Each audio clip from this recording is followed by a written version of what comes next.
Outer Orange.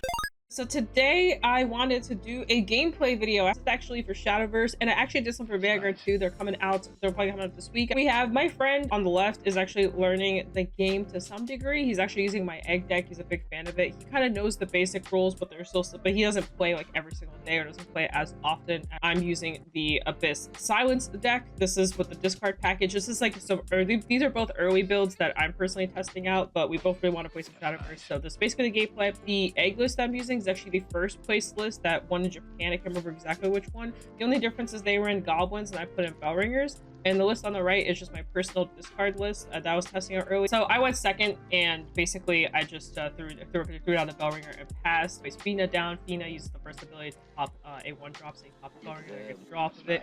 Fina's an insane card, by the way. Very annoying into this meta coming up. And now here I'm thinking through what I want to do. And here we go. I'm gonna play the new card there. That's the new card called Thundering Roar to basically just pop something.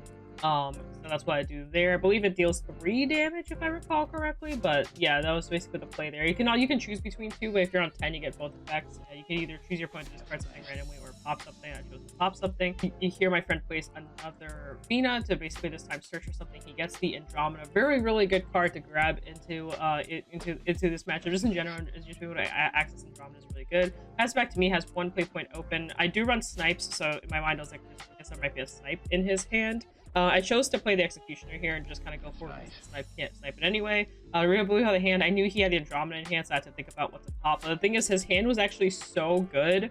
He had like Rabbit in there. Like he had Rabbit, Alice, the book, the new tome. He had so many good cards in there. I decided to get rid of the Rabbit there because that is like the best card probably in the deck to play. So here he plays the Alice swing first. So he swings first and then he plays the Alice. So there's that. And also we were fixing being silly. So replace the Alice to get the Evolve going, and then to basically look at the top 4 and call 2 cards into the EX zone. Very good card. Putting the Fable also on her, so that's also, you know, important. The cards he called were both really good. Getting the Rabbit and the Egg out are just both such really good cards to get out into just a setup, because I basically killed a Rabbit just for him to go, here's another one. So there's that. I'm up to 4 play points now, so I was thinking through what I had a couple options. I think my hand was actually really good, but the issue is like dealing with this match was actually pretty rough. So here I play Nice Nature and I minus her. Minus the Alice here, and I think I'm gonna just basically crash into the Executioner here. Executioner just to get that. Oh no, here. So I go that, and then yeah, I crash into that. So I snipe the Fina and I crash Executioner to face. Was my approach here, but Alice was still swinging, which was kind of unfortunate, but it's okay. I wanted to get Alice off, and I probably could have, but it would have costed me a lot to do that. So here you place the book, discarding a card to just basically evolve for free. This card is just absolutely correct. Discarding for free is just so good because you're gonna discard your hand anyway, so that card is just nasty. It also has Bane on it, so I can swing into like big dudes, and it can swing into anything basically, and it'll just die. Really good effect here. That's nice. So here he's thinking through how he wants to basically trade. And that's kind of like the thing he's still learning is trading. That's nice. So I take 3 here, and I'm down to 12. Very risky, very scary 12. My turn. So again, I'm in a situation where I have to kill both cards. Here, I believe I had the Apostle of Silence in my hand. I was trying to figure out how I wanted to set up the 5 mana to play with. Weirdly enough, the 5 mana curve is very weird in this deck. There's so many things you want to do on 5 mana, so many things you can't do. Because personally I was playing a lot of like 4s and 3s in my deck, so it was a little awkward. So I was trying to figure out how I wanted to approach this. I think I also had Sulcon in my hand, and I was trying to figure out if I wanted to Sulcon the Nice Nature. So here I'm kind of thinking through like what makes most sense, if I wanted to swing with Nice Nature into the board, or if I want to swing 3 face. And I think I go 3 face. Alright, so then I play the Apostle of Silence here, which is a really good card, by the way. Basically, at the start of the end phase now, I can select an enemy leader and deal a 3 if they have 3 OS cards in hand. So here I go evolving into it, and because I already had a 3 OS cards condition, I can just pop something. And then I chose to swing the Apostle into the Alice. Now, I think what would have been smarter is for me to go Nice Nature into Alice, but the issue is he had the egg in the EX zone, so I knew that chances are he's going to board wipe me anyway, so I chose to go Nice Nature face, and then the Apostle into the dude, because the Apostle is a 5/5, So egg does kill it. So if he just goes egg here, he just gets it. Now, funnily enough, he does not go egg here. He actually does something else. Like, I was not expecting it. He actually plays Odette and heals for 2. And I was like, wait, what? I was so confused. I was so surprised by the Odette. I was like mind blown. I was like, wait, I was expecting him either to go egg here or to go the rabbit, because either to clear board or to deal me damage, put me to 7, which is also really scary because he had the rabbit for setup. But instead he went Odette. I was very surprised because I actually almost had lethal here in this exact situation. I actually did have lethal. I had another apostle in my hand. I swung for 3 and then I swung for 5. But in this situation, since my apostle was at 2, and because I swung into the Alice the turn prior, so he basically snipes it, and I lost the 5 damage I could have dealt. And then I'm gonna use the effect again to basically just do the same thing.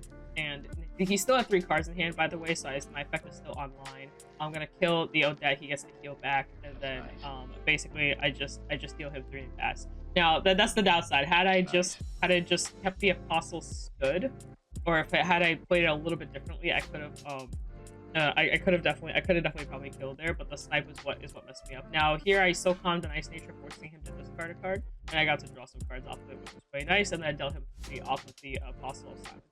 And now it's back to him. Now he has a lot of plays here he can do. And honestly, I was in a really bad situation here, because then here comes the egg, which is exactly what this is what I was expecting last turn to happen. Basically, was the egg to kill off the apostle. So here we go. I actually forgot to remove it, but it eventually goes. Plays the rabbit here. It basically looks top 5. He plays the peon. I originally was thinking about the Odette, which I didn't even think about that as it being a revive option. But it's definitely Alice is usually the play.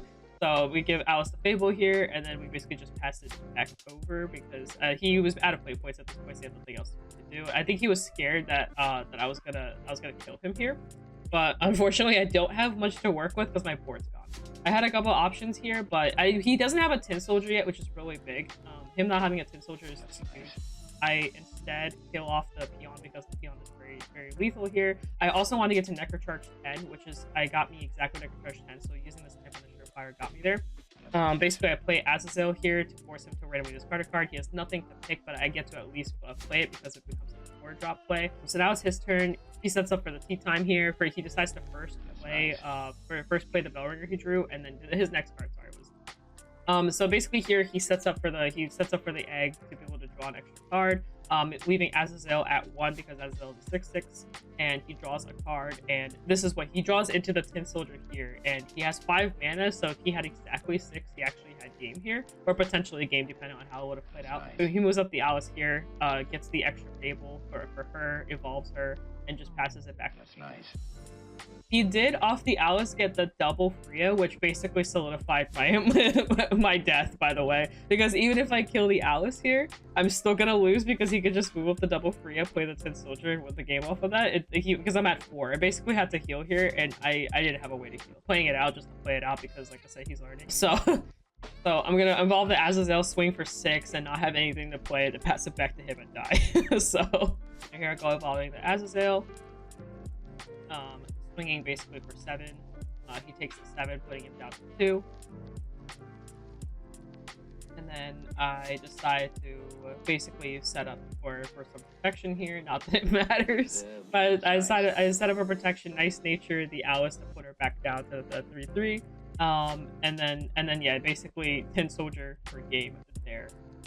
Because I was explaining to him, I was like, make your life easier, just move the Fables over and you got game. But either way, you had game. But anyway, so that was basically the match. It was a really fun match, actually. I really enjoyed it. I thought it was really fun to just kind of watch things in action. I'm just a big fan of both decks. Like, this is like probably my 2 favorite decks in the entire game right now. So it was really cool. He played it out really well. Especially since like I said, he's in the in-between phase between like knowing the game and learning. And he played it out really well. Hope you guys enjoy that. You guys got a chance to see the Apostles, both Silence. You guys got a chance to see the Apostle of Silence. I don't think I drew into the other guy this game, which was the Omen of Silence, which would have been really nice to see.